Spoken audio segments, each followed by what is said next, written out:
Hello and welcome, dear friends.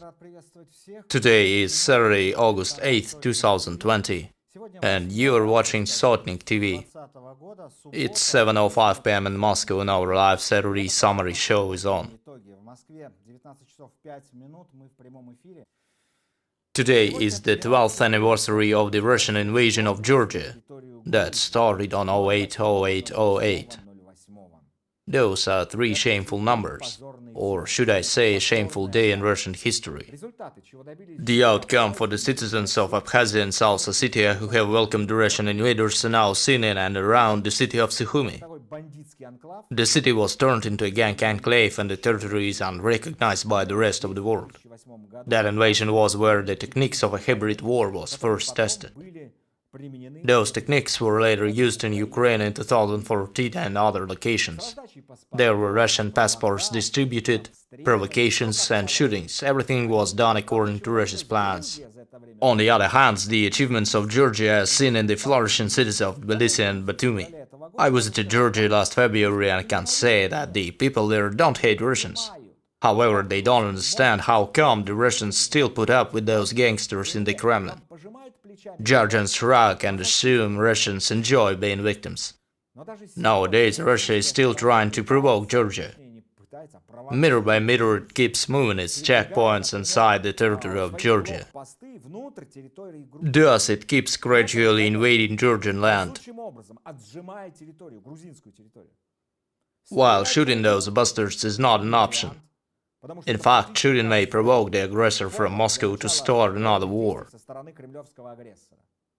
Week by week, the invasion moves deeper into Georgia. And now let me cite another story. In the first half of 2020, 11 oil fields were discovered in Russia and taken into national stock, as reported by Interfax news agency referring to the country's Ministry of Nature and Environment. The stock levels of the discovered fields amounted to 30 million tons. This number is 9 times smaller than the production for the same period that amounted to around 270 million tons. The vast majority of the newly discovered oil fields can be considered either small or very small. There's only one oil field that can be called medium. The previous year was no better. All 59 oil fields that were taken into national stock back then were considered small. The Russian economy is now facing the problem of losing the key source of hard foreign currency, used for purchasing technology, equipment and consumer goods. According to the country's fuels and minerals-based development strategy, Russia now has around 7 years left until it reaches the critical point. End of quote. I wonder what Putin's gang will do in those 7 years, considering the opportunities that came with robbing the country. They may need 2 more years to plunder the resources of Russia. Then they will leave its citizens to die. Russia is turning unattractive even for robbers. It seems that we are getting close to the final point after which the crown of the Russian Empire will be thrown into the garbage, and no one will wish to pick it up. That may be similar to the supreme power being unclaimed after the collapse of the USSR. No one wanted that position. As a matter of fact, Russia has already been turned into a junkyard. Here's a question I've seen among today's tweets. How come Russia doesn't allow European food to be imported, but allows nuclear waste to be imported?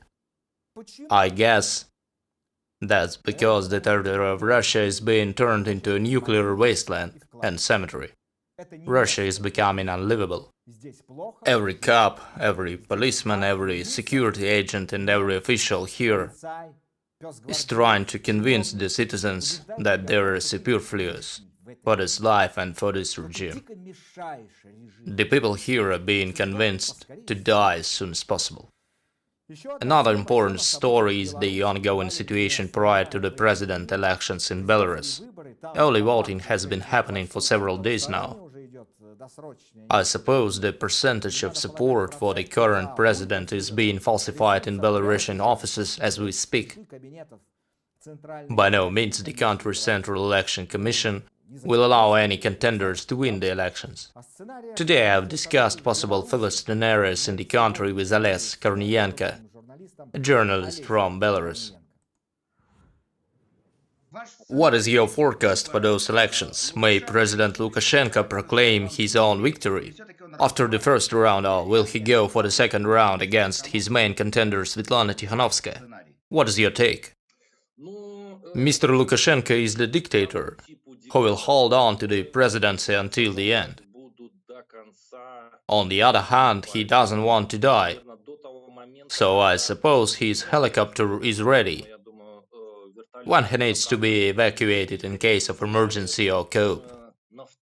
I don't think he will go for the second round of elections. I doubt he will proclaim that after the first round he received around 50% of the votes, and his competitors got some smaller percentage. He will declare receiving 78 to 80% after the first round. There may be even larger numbers, such as 82 or 84%, as that's how he sees the situation. Let's suppose that Mr. Lukashenko uses force and declares his own victory after he has received such a number of votes. How will Belarusians react to this? Are they still willing to protest? 3 to 4 months ago, no one expected any protests inside the country. And now we see people standing in lines to express support for the independent candidates. It reminds me of what I saw back in 1994, when people were standing in lines to support Alexander Lukashenko. Still, the lines we see now are way longer. I haven't seen so many people on the streets of Belarus since the collapse of the USSR. Do you expect the amount of protesters to grow or decrease? The people won't give up on the protests now. Mr. Lukashenko may be supported by more than 3% of the citizens. Still, his supporters are way fewer, even less than 23%. It's obvious that people don't support him and no longer wish to live as they used to. He may use force to frighten the citizens and to get them off the streets. Still, I guess that it will mean the beginning of his end. He may enforce a curfew. Well, he doesn't have many options left. The Belarus economy depends on exports. Half of the country's export goes to the European Union, and the other half goes to Russia. We all see how things have been going with Putin's Russia during the recent years. So the only way Putin can help Lukashenko is by turning his country into something similar to a so-called Donetsk or Lugansk Republic. Still, I doubt that this kind of scenario is possible here in the middle of Europe, as Belarus is located between Russia, Poland and Lithuania. I doubt they will manage to set a dictatorship similar to the one in North Korea. Okay, but can you expect Russia to intrude into Belarus in case things get really ugly? I'm aware of the recent phone conversation between Lukashenko and Putin. That talk was pretty heated. The voices were raised and the leaders were close to cursing at each other. So is it possible that Mr. Putin may send his troops into Belarus? I hope Putin is wise enough not to do this. The current situation inside Russia doesn't allow him to deploy troops to other countries. The people are fed up with the story over annexing the Crimea. The riots now go on in several regions of Russia, from the Khabarovsk and the Smolensk to Moscow. I think that it's about the time for Putin to think over his escape plan rather than sending any troops to Belarus. By doing this, he may start a chain reaction that would put an end to his regime.